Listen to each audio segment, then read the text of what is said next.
This is the case of Jesus Christ explained in under 16 minutes. When you study ancient history, we're lucky if we have one or two sources to confirm a fact. But for the death of Jesus, we not only have multiple early first century accounts in the documents of the New Testament, we've also got 5 ancient sources outside the Bible confirming and corroborating that he died.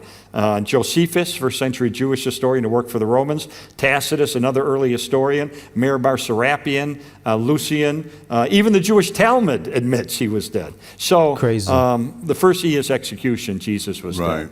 Second E is the most interesting. Stands for early. We have early accounts or early reports that Jesus rose from the dead. In other words, reports that go right back to the beginning. Why is that important? Because I used to think, like a lot of skeptics, that the resurrection was a legend. Right. And I knew it took time for legend to develop in the ancient world, so I figured, 100, 150 years after the death of Jesus, legends developed, mythologies were spun, stories were invented, and that's where the idea of the resurrection came from.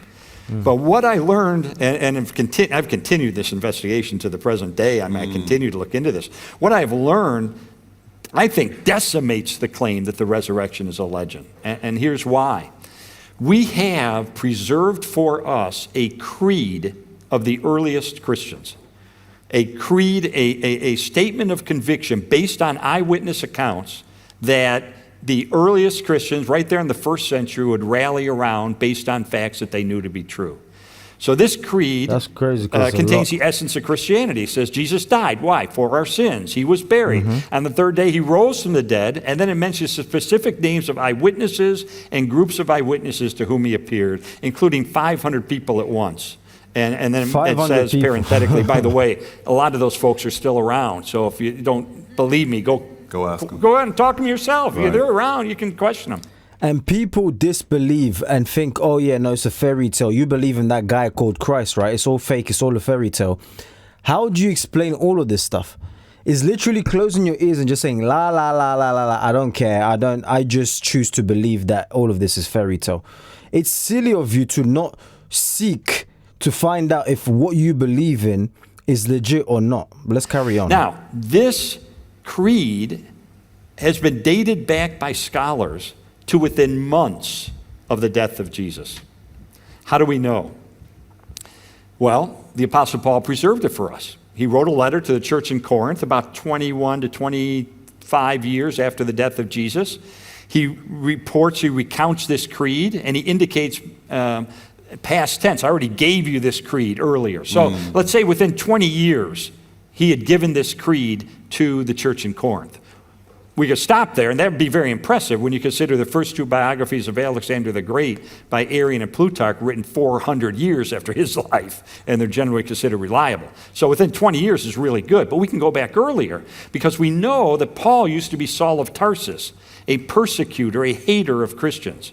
1 to 3 years after the death of Jesus, he's on the road to Damascus. Boom, he has this encounter with the risen Christ. He becomes the Apostle Paul. Immediately, he goes into Damascus and he meets with some apostles. Now, many scholars believe this is when he was given the creed that he later writes in the letter. But others say, wait, it may have been 3 years later. 3 years later, Paul goes to Jerusalem and he meets for 15 days with 2 eyewitnesses to the resurrection who are specifically named in the creed, Peter and James. And the Greek word that Paul uses in Galatians to describe this meeting suggests that this was an investigative inquiry. They were checking each other out. What do you know? What did you see? What do you experience? And some scholars believe this is when he was given the creed by 2 people specifically named in the creed. Wow. But either way, this means within 1 to 6 years after the death of Jesus, this creed is already in existence, and therefore the beliefs that make up that creed go back earlier virtually to the cross itself. In fact, probably the greatest scholar in this area, Dr. James D.G. Dunn, says, this is a quote, he says, this tradition, by that he means this creed, we can be entirely confident was formulated as a creed, as tradition, within months of the death of Jesus, within months. That is far too quick to write it off as a legend. In fact, one of the greatest classical historians who ever lived was A.N. Sherwin White of Oxford. He understood the rate at which legend developed in the ancient world. And he said the passage of 2 generations of time is not even enough for legend to grow up and wipe out a solid core of historical truth. We don't Wow. have 2 generations of time passing here. We got a news flash. Right. And news flash, it goes right back to the beginning. So we have early, and we've got other early accounts right from the first century in Matthew, Mark, Luke, John, the book of Acts, and so forth. So Jesus was dead, execution, early accounts, which I believe discounts the possibility that it's a legend. Third E is for empty tomb. And there's lots of reasons why we believe the tomb is empty, but I think the most convincing reason is that even the opponents of Jesus implicitly admitted that it was empty. How do we know? Well, because when the disciples began proclaiming that Jesus had risen, what the opponents of Jesus said, we know there's some sources inside and outside the New Testament, that what the opponents said was, so, disciples, Jesus is risen. Opponents, oh, well, the disciples stole the body. Yeah. Now, think about that. That's a cover story. They're implicitly admitting the tomb is empty. They're trying to explain how it got empty. Right. Right? It's like if you're a student, I mean a teacher, and a student comes up to you and says, a dog ate my homework. That student's admitting, look, I don't have my homework, Homework's but I can gone. explain what happened to Right. it. The dog ate it. Right. It's the same thing. So everybody's admitting the tomb is empty. That's not the issue. The issue is, how did it get empty? And then the fourth E stands for eyewitnesses. Not only was Jesus' tomb discovered empty, but over a period of time, he appears alive in a dozen different instances to more than 515 people, to For 40 skeptics and days, I think. doubters, to men, Yeah, to women, to 40 groups, days. to individuals, indoors, outdoors, daytime, nighttime. The disciples talked to him. They ate with him. They touched him. But here's what's interesting about the eyewitnesses. Remember I said earlier, in ancient history, we're lucky if we have 1 or 2 sources to confirm a fact. Well, for the conviction of the disciples that they encountered the resurrected Jesus, we have no fewer than 9 ancient sources, inside and outside the New Testament, confirming and corroborating the conviction of the disciples that they encountered the resurrected Jesus. That is an avalanche of historical data. Yeah. It's convincing because as you mentioned in the book, I mean, he talks about how the disciples later gave their lives for these claims, and the pushback you got, of course, was, well, people die for lies all Right. the time, No, they don't. and which is true. Yeah. But people don't die for things they know to be lies. Exactly. And I've repeated. That's what I was gonna say. It's not true because people don't die for things, just like he just re-added there, which I was gonna say. People don't die for something that they know is a lie. The CIA even know this.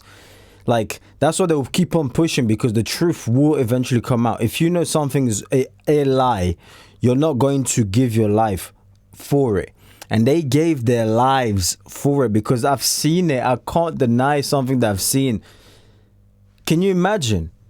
Wow, man. We truly serve an awesome, awesome, awesome, awesome God. And if you're not a Christian, if you're a skeptic, you're doubting, no problem. The good thing about Christianity is it's not forced onto you. Christ is not a slave master, so he's forcing you to be a Christian at gunpoint or whatever it is.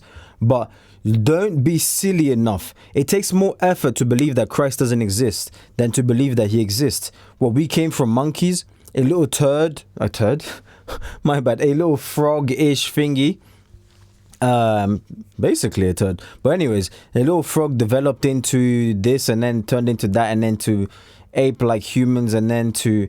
Come on, man. The first human was Lucy, which just ironically matches with Lucifer. The first was Lucy, and then that was the first human, and then we got together. It was a big bang, and then the boom, and then the explosion organized everything. I don't know any explosion that brings organization. Explosions always bring chaos and disaster, but this one just aligned everything perfectly in synchronized. Come on, man. Come on. In fact, what I'm going to do is just to bring more views to this channel and video, go check out this video, the rest of this video, and let me know which video to check out next. God bless you all, and I'll catch you on the next one. Let me know your thoughts in the comments.